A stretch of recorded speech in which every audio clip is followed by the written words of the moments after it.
Hello everyone, welcome to our channel ঝাল মিষ্টি হেসেল। আজ রান্না করব একদম অন্য ধরনের একটা রেসিপি, যেটা একটা সবজি থাকলেই হবে ভাত খাবার। তার জন্য আমি এখানে কিছু বরবটি লম্বা লম্বা করে কেটে নিয়েছি। এটা বেসিক্যালি একটা বরবটির রেসিপি, কিন্তু বরবটির রেসিপিটাও কিন্তু একদম অন্য ধরনের। নর্মাল ভাজা বা অন্য ধরনের তরকারি তো বরবটির আমরা খেয়েই ফেলেছি, কিন্তু আজকের রেসিপিটা হবে একদম আনকমন, যেটা কিন্তু এরকম ভাতের সাথে খেলে, রুটির সাথে খেলে বা পরোটার সাথে খেলে দারুণ লাগে। এবার বরবটিগুলো তেলের সাথে ভালো করে নুন হলুদ মাখিয়ে হালকা করে ভেজে নেব। খুব একটা বেশি আমরা ভাজা ভাজা করব না, জাস্ট একটা কাঁচা কাঁচা গন্ধ যাতে না থাকে, একটা ভাজা ভাজা ব্যাপার যাতে চলে আসে স্কিনের মধ্যে বরবটির, তার জন্য আমরা হালকা করে এটাকে একটু অয়েল দিয়ে ভেজে নেব। আমি এখানে রিফাইন্ড অয়েল ব্যবহার করেছি, আপনারা যদি মনে করেন মাস্টার্ড অয়েলে করবেন সেটা আপনারা করতেই পারেন। এই রেসিপিটা কিন্তু দারুণ একটা রেসিপি, যেটা কিন্তু বড়রাও খেতে পারে এবং বাচ্চারাও খেতে পারে। এবার আমাদের এই বরবটিগুলো হালকা হালকা ভাজা ভাজা হয়ে গেছে। এবার এটাকে আমরা একটি পাত্রের মধ্যে তুলে রেখে দেব। আমি কিন্তু খুব একটা অয়েলে রান্না করছি না, আপনারা যদি মনে করেন একটু বেশি অয়েলে রান্না করবেন সেটা করতে পারেন। এই বরবটিটা কিন্তু খুব একটা বেশি ভাজতে লাগবে না, একদম হালকা ভাজলেই হয়ে যাবে। এবার একটা মিক্সার গ্রাইন্ডার বোলের মধ্যে আমি এখানে 4টে মতন ছোট ছোট টমেটো পেস্ট করে নিয়েছি। তারপরে এখানে দিচ্ছি আদা, গোটা জিরে, লঙ্কা, কাঁচা লঙ্কা, শুকনো লঙ্কা, আর নিয়েছি এখানে কিছুটা গোবিন্দভোগ চাল।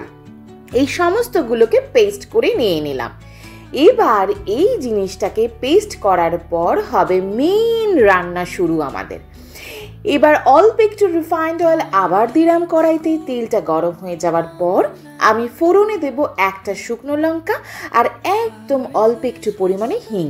হিংটা যদি আপনাদের পছন্দ না হয়ে থাকে, গন্ধটা আপনারা স্কিপ করতে পারেন, কারণ অনেকেরই হিংয়ের গন্ধটা ভালো লাগে না, কিন্তু নিরামিষ রান্নায় কিন্তু হিংয়ের গন্ধটা বেশ একটু ভালো লাগে।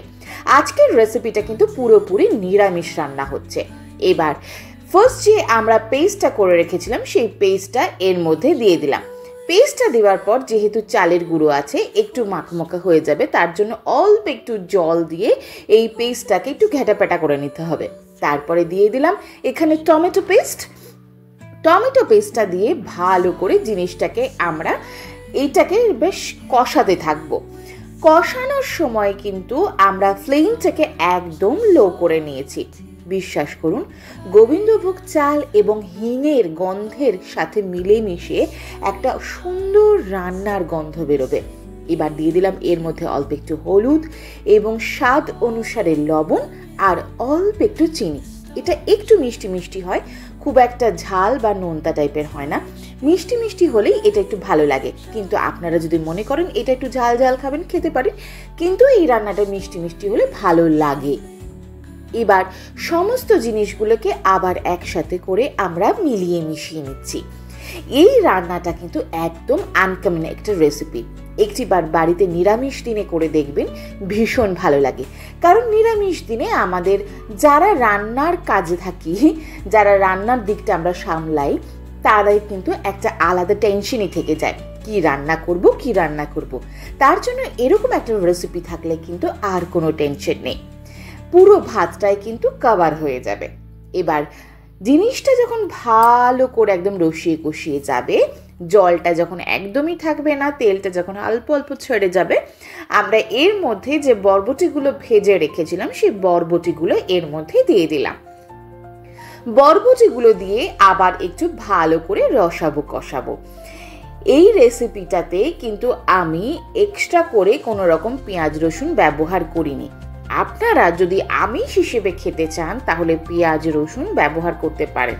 এরপরে যখন রসানো কষানো বরবটির সাথে হয়ে যাবে, আমি এখানে 50 গ্রাম মতন পনির হাতে জাস্ট গ্রেট করে এর মধ্যে দিয়ে দিলাম। গ্রেট বলুন, ক্র্যাশ বলুন, যাই বলুন না কেন, সেরকম করে দিয়ে এবার এটার সাথে ভালো করে মিক্সড করে নেব। নিরামিষ দিনে এই রেসিপিটা ভীষণ ভালো লাগে, একটিবার করবেন, ভীষণ ভালো লাগবে খেতে। এবার ভালো করে জিনিসগুলোর সাথে মিশিয়ে নিচ্ছি।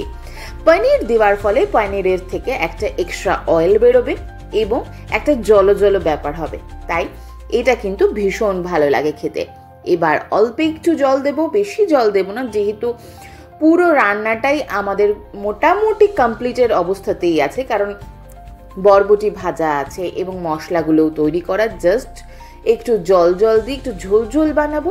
কেউ আপনারা ঝোল না খেতে চাইলে গ্রেভি খেতে চাইলেও খেতে পারেন, আবার কেউ ঝোল খেতে পারেন। আমি একটু জল দিয়ে জিনিসটাকে ফুটিয়ে নেব, যাতে জিনিসটা আরও সুন্দরভাবে রান্নাটা কমপ্লিট হয়ে যায়। এবার আমরা ভালো করে ফুটাতে থাকবো। দেখুন আমাদের রেসিপিটা কিন্তু অনেকাংশেই হয়ে গেছে। এত সুন্দর এরকম রেসিপি কিন্তু পেতে চাইলে আমার এই চ্যানেলটাকে আপনাদের সাবস্ক্রাইব করতে হবে। আরও এরকম অনেক ধরনের নিরামিষ রেসিপি, আমিষ রেসিপি আমার চ্যানেলে আসতে থাকছে। আমাদের রান্নাটা কমপ্লিট হয়ে যাওয়ার পর সব শেষে আমরা দেব অল্প একটু পরিমাণে ঘিটা দেওয়ার পর এটা সব কিছুর সাথে ভালো করে মিশিয়ে নেব। দেখবেন যে কোনো নিরামিষ রান্নায় ঘিটা কিন্তু বা গরম মশলা একটা অন্য স্বাদ এনে দেয়। এখানে আমি কোনো রকম গরম মশলা ব্যবহার করলাম না, শুধু ব্যবহার করলাম অল্প একটু পরিমাণে ঘিটা দেওয়ার পর কিন্তু এই রান্নাটার টেক্সচারটা একদম অন্যরকম হয়ে আসবে। দেখুন কি দারুণ লাগছে না? এই রেসিপিটা যদি আপনাদের ভালো লেগে থাকে প্লিজ সাবস্ক্রাইব করবেন, কমেন্ট করবেন, লাইক করবেন, আর আমার পাশে একটু থাকবেন বন্ধু হয়ে, এগিয়ে যেতে সাহায্য করবেন। আরও ভালো রেসিপি আসতে চলেছে আমার এই চ্যানেলে। ভালো থাকবেন, ভালো রাখবেন, আর সুন্দর ভাবনা ভাববেন। Bye bye.